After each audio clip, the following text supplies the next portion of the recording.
Hi everyone, welcome back to your weekly update. It is for today, Sunday, July 11th, 2021.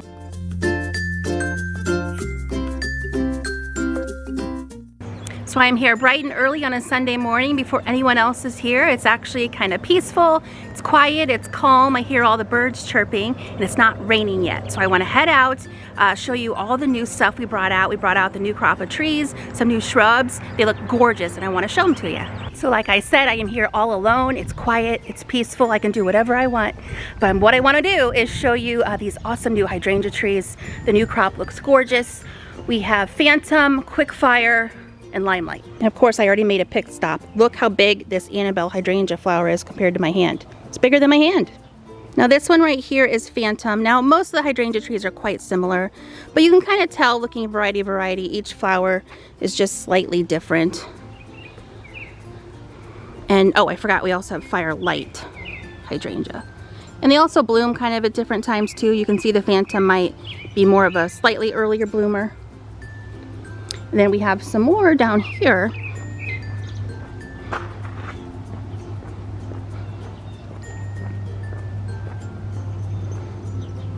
Looks like the storms kind of made a few plop over a little bit. But yeah, there's more Phantom, more Firelight. Then the Limelight, which starts more greenish, fades to white, then fades to pink. And then if you're looking for a smaller size tree, there's Little Lime. But on the other side, I'm very excited to show you brand new crop of the Weeping Ruby Falls redbud. These are just a must in any landscape. I have one, but it's tiny and I just love it. So you get like really bright, vibrant magenta flowers before the leaves early in the spring. And then all summer long, you get these beautiful heart-shaped leaves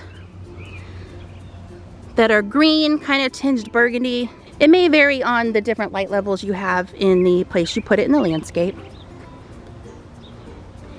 And now let's head down to the fruit tree section. I want to show you all those new fruit trees we have. Okay, so here they are. To start off, we have the Golden Delicious apple. This is your main pollinator for pretty much any other apple. And look, there are apples up there. Can you see them? So some of these fruit trees are already bearing fruit. They were young. We potted them up really early in the spring to have a summer crop. Other apples are the Macintosh, Gala, probably my favorite next to Fuji, Cortland, which I do not have Fuji trees, sorry, Royal Gala, cherries, you have the Bing, Montmorency, down there is a Red Haven peach, some more Montmorency cherries, Stella cherry, and a Bartlett pear. Okay, so I think I'm going to make my way back to the owl barn to finish the video. These clouds do not look good and I do not want to get rained on. You know what else I found? All the new Japanese maples. They just put these out. I think I could use a new one at home too. So many different kinds, and even these upright blood goods. We had a horrible time getting these restocked this spring, but here's some smaller ones and also some green Japanese maples. And of course, for summer color, you cannot beat the hydrangea. And boy, do we have a huge selection right now. This is just some of them. There's tons more outside the greenhouse as well. You know, since it's not raining yet, as I'm walking back over, I thought I would go through the mid-July garden to-dos on our online calendar. Let's see, July 11th, apply grub control to prevent grubs. I think grubs are going to be a big problem because Japanese beetles are currently a big problem, but I will touch on that next week. July 12th, cut back your mums now to increase branching and delayed bloom. This will be your last cut to make sure you have fall bloom. July 14th, spray tall phlox with a fungicide to prevent mildew. I have noticed mildew being a problem on my dogwood already. Not on my phlox, but I'm sure it is coming. July 17th, trim back half of your new growth on pines to shape if you have not done that. So many of you have been asking, hey, when should I prune my evergreens? You can do that now. July 18th, you need to watch your perennial hibiscus for caterpillars. If you do see them, of course, you can just hand pick, or you can use an insecticide for those. And July 21st, fertilize, stir, and water your mulch to prevent shotgun fungus. In some of the gardening groups on Facebook, I have noticed a lot of people are either getting like the dog vomit fungus or the shotgun fungus. All you really have to do is take a shovel, remove it, throw it away, and it should go away. Okay, one more stop, I promise. Isn't our pollinator garden in front of the owl barn looking fabulous? That's a Miss Molly butterfly bush. That is a Glamour Girl phlox, and boy am I impressed with that one. We have some cone flowers. A little bit of everything in here. Always see some honeybees in here. We see butterflies. Okay, so I made it back to the owl barn where I will be today working if you wanted to come visit. It does look like it's going to be a rainy day today and over the next couple of days. So one good thing to do when it rains is bake. We have a lot of nice fresh fruit. You can make peach pie, blackberry cobbler. If you don't want to do it from scratch, we do have mixes. The owl barn's actually just right there, right next to me. Don't forget, we also now have Ohio sweet corn and really, really good Ohio tomatoes. A lot of you have been coming in over and over again saying they're delicious and you just have to have more. The peaches, like I said, the southern peaches are really, really good. We have Ohio blackberries. They are huge. They are juicy. They are tart, kind of like the perfect combination of sweet and tart. And then we have other staples like, green beans, the potatoes, the onions, apples, cherries, squash, and the blueberries are really, really good now. I don't know where they're from. I want to say probably New Jersey at this point. They've just been coming in so fast, I forgot to ask, but they are also really sweet and really delicious. And another item I want to touch on this week are the dreaded Japanese beetles. Boy, are they everywhere. They are all over my Japanese maple. They are all over my strawberry plants at home. They're all over here. So I want to talk about control a little bit on the Japanese beetles. So you can use a lot of different insecticides, work really well for those. Your 7, your 8, your Captain Jack's Dead Bug Brew, the Bonide Systemic Insect Control, or Rose Shield if you have it. But the one thing I want you to watch out for are plants that are still in bloom. What we don't want to do is apply an insecticide to a plant in full bloom, because not only will it kill those beetles, but it may kill any pollinating insects as well.